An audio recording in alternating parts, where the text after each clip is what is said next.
ചെണ്ടവാദ്യ കലാകാരന്മാരുടെ അരങ്ങേറ്റം ഇരവിപുരത്ത് നടന്നു. ഇരവിപുരം പുത്തൻചന്ത ശ്രീകൃഷ്ണസ്വാമി ക്ഷേത്ര സമിതിയുടെ ആഭിമുഖ്യത്തിലാണ് ചെണ്ടവാദ്യ അരങ്ങേറ്റം സംഘടിപ്പിച്ചത്. അയത്തിൽ സരസ്വതി കലാക്ഷേത്രയിലെ ചെണ്ടവാദ്യ കലാകാരൻ പ്രസാദിന്റെ ശിക്ഷണത്തിൽ ചെണ്ടവാദ്യം അഭ്യസിച്ച വിദ്യാർത്ഥികളിൽ മുതിർന്ന യുവാക്കളും കുട്ടികളും ഉൾപ്പെടെയുള്ളവർ അരങ്ങേറ്റത്തിൽ പങ്കെടുത്തു.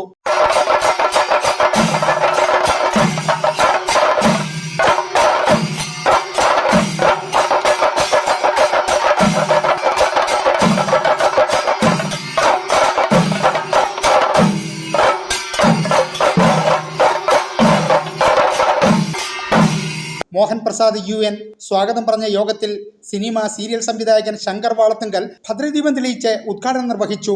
ഇതിൽ ആർക്കെങ്കിലും ഒരാൾക്കെങ്കിലും ചെണ്ട ഇഷ്ടമല്ല എന്ന് പറയുന്ന ആരെങ്കിലും ഉണ്ടോ? ഒരാളെങ്കിലും പറയാമോ ചെണ്ട ഇഷ്ടമല്ല? ആരും പറയുന്നില്ല അല്ലേ? ശരിയല്ലേ? അത് തന്നെയാണ് ചെണ്ടയുടെ ഏറ്റവും മഹത്തരമായ കാര്യം. അത് മാത്രമല്ല, കേരളത്തിന്റെ തനിമയാർന്ന കലാരൂപമാണ് ചെണ്ട. ശരി, പക്ഷേ ശുദ്ധവാദ്യങ്ങളിൽ ഏറ്റവും ഉത്തമമായ വാദ്യോപകരണമാണ് ചെണ്ട. ശുദ്ധവാദ്യോപകരണങ്ങളിൽ ഏറ്റവും ഉത്തമമായ വാദ്യോപകരണമാണ് ചെണ്ട. ബിജു ലാലു അരങ്ങേറ്റം കുറിച്ച വിദ്യാർത്ഥികളെയും അധ്യാപകനായ പ്രസാദിനെയും പൊന്നാടയണിയിച്ചു. പുത്തൻചന്ത ശ്രീകൃഷ്ണസ്വാമി ക്ഷേത്രത്തിൽ നടന്ന ചെണ്ടവാദ്യ അരങ്ങേറ്റത്തിന്റെ വിദ്യാർത്ഥികൾക്കുള്ള ആദരവും സംഘടിപ്പിച്ചിരുന്നു. അധ്യാപകനായ പ്രസാദിന് ഫലകവും സമ്മാനിച്ചു. സീരിയൽ നടൻ R. ഹരി സന്നിഹിതനായിരുന്നു.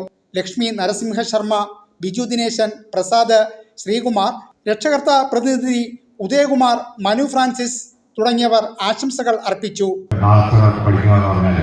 നമ്മുടെ അന്യം നിന്ന് പോകുന്ന ഈ കലയെ വീണ്ടെടുക്കാനുള്ള ശ്രമം, അത് നമ്മുടെ ഈ പുത്തചന്ത നമ്മുടെ വീടപ്പുറത്ത് അറിയാലോ.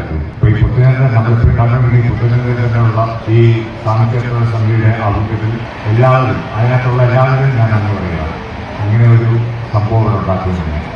News bureau, കുട്ടിയം.